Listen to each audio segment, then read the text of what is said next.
कथा को जो सुन रहे हैं वो भक्ति से संबंधित कथा है, जो माता देवहूति ने अपने पुत्र भगवान कपिल से पूछा था। माता का प्रश्न था कि मेरी जैसी अबलाओं के लिए कैसी भक्ति ठीक है, यही प्रश्न है। और कल की कथा में हमने गीता में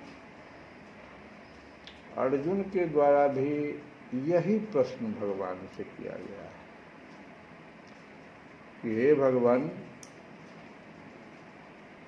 दो प्रकार के उपासक हैं, एक सगुण उपासक हैं, एक निर्विशेषवादी उपासक हैं। जो सगुण उपासक हैं वो तो आपकी लीलाओं को और आपके गुणों को, आपके स्वरूप को देखना पसंद करते हैं, सुनना पसंद करते हैं, उसी में अपना मन लगा देते हैं, डूब जाते हैं। लेकिन जो निर्विशेषवादी हैं वे लोग कहते हैं कि भगवान जो हैं लेकिन उनको हम अपने हृदय में देखने की कोशिश करें, ध्यान लगाकर, अपने भ्रुकुटी में देखें, ध्यान लगाकर, प्रकाश दिखाई पड़े। ठीक है, प्रश्न वहाँ पर है कि प्रकाश तो दिखाई पड़ेगा, लेकिन उसके बाद क्या होगा? क्या हम प्रकाश में ही अपने को समा देंगे? जबकि साक्षात भगवान हमारे बिक्का विग्रह हमारे सामने है, इसमें हम क्यों नहीं लो लगा लें? यही प्रश्न जो है अर्जुन का, कि हम इसी में अपने को संभाल नहीं पा रहे हैं, हम किधर जाएं, क्या करें। वास्तव में अर्जुन सब समझता था, समझता नहीं था तो भगवान को सखा के रूप में क्यों छोड़ नहीं पाता था। लेकिन वो जानता था कि इस प्रकार का प्रश्न आगे कलयुग में उठेगा। भक्ति मार्ग की चर्चा करने वाले लोग माता देवहूति की चर्चा करेंगे, साथ में अर्जुन की भी चर्चा करेंगे। तो माता देवहूति ने तो ऐसा कुछ पूछा नहीं, लेकिन अर्जुन ने पूछ लिया कि लोग जो शंकित हो जाएंगे या अपने को समझो कि अपने मन को कहीं भ्रमित कर लेंगे, तब क्या किया जाए। ये अर्जुन के द्वारा प्रश्न था। माता जी ने ऐसा कुछ भी प्रश्न नहीं किया। माता जी ने सीधा सीधी प्रश्न किया कि मेरी जैसी अबलाओं के लिए, और कैसी अबला? तो स्त्री, और उसमें भी कम बुद्धि वाली, अपने को माँ कह रही, स्त्री जाति और मंदमती। अब विषय बड़ा दुर्बोध है, ये भक्ति योग बड़ा विषय दुर्बोध है। माता हल्का संकेत दे रही है, दुर्बोध है, भ्रमित करने वाली। तो भगवान माँ को समझा रहे हैं कि देखो माँ, जो लोग इहलोक परलोक और इन दोनों लोकों में साथ जाने वाले वासनामय लिंग देह को तथा शरीर से संबंध रखने वाले जो धन हैं, पशु हैं, गृह आदि पदार्थ हैं, उन सबको और अन्यान्य संग्रहों को भी छोड़कर सबके ममता ताग बटोरी, सभी जगहों से अपनी ममताओं को बटोर कर ले आओ। मम पद बंधहि बांधि वर दो, और मेरे चरणों में उसको लगा दो ना। वो जो ममता जो हर जगह फैला हुआ चारों तरफ, उसको ताग बटोरी, बटोर बटोर के उठा उठा के ले आ, खूब कस करके उसको मेरे चरण कमल में प्रेम में नवकंज लोचन कंज मुख कर कंज पद कंजारुणम। मेरे चरण कमलों में बांधो ना, यही तो कर है। सभी को छोड़कर अनन्य भक्ति से सब प्रकार मेरा ही भजन करे। अब देखो भजन कैसा करना है, भजन भी कैसा करना है भगवान का, तो सुनो।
आने के लिए बुलाया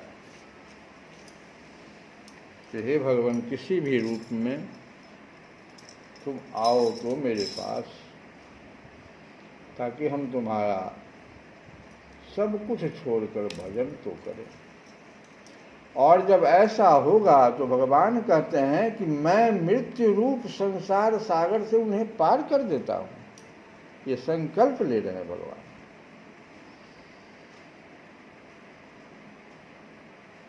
अभी भी हिंदुस्तान में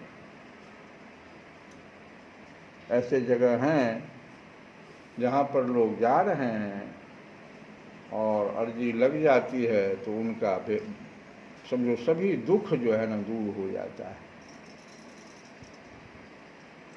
विदेशों में भी उनकी पूजा की गई है।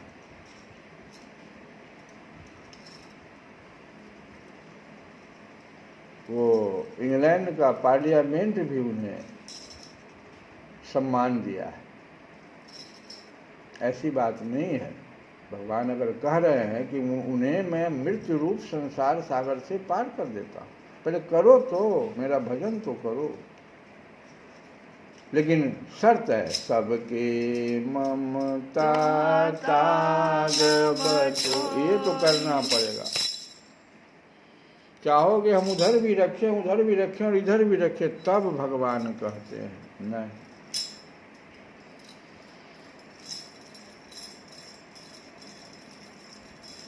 साधारण सी बात है, एक नाविक भी जब नाव पार करने लगता है तो एक ही दिशा में उसको चलाता है। ऐसा नहीं है कि इधर भी चला दिया, इधर भी चला दिया, इधर भी चला दिया। सभी दिशाओं में अगर उसको चलाना शुरू कर दे तो नाव स्थिर हो जाएगी।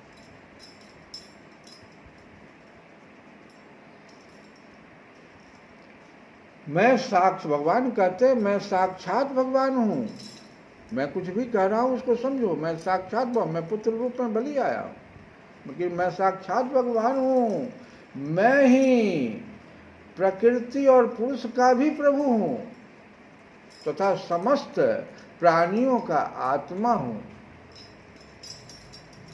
हम धीरे धीरे इस सांख्य शास्त्र को बहुत ही सुगम तरीके से समझाने की कोशिश करेंगे।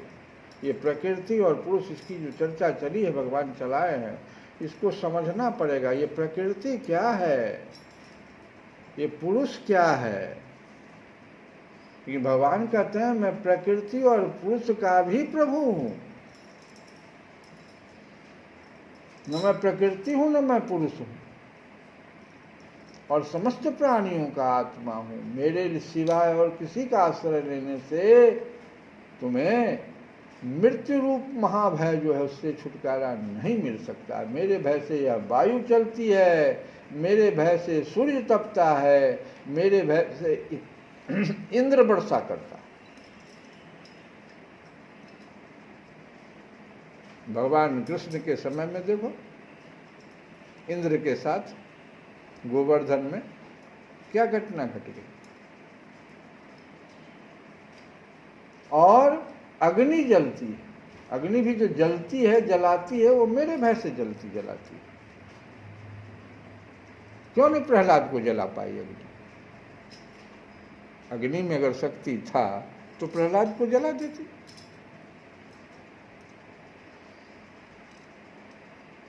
मेरे ही भय से मृत्यु अपने कार्य में प्रवृत्त होता है। योगी जन ज्ञान वैराग्य युक्त भक्ति योग के द्वारा, कैसा भक्ति?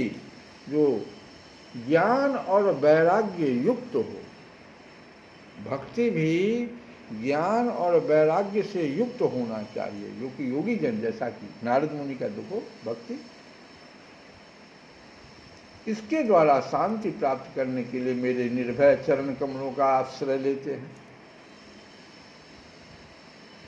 संसार में मनुष्य के लिए सबसे बड़ी कल्याण प्राप्ति यही है कि उसका चित्त तीव्र भक्ति योग के द्वारा मुझ में लगकर स्थिर हो जाए। चलो मन रे मन चलो मन वृंदावन की ओर चलो मन वृंदावन की ओर। अरे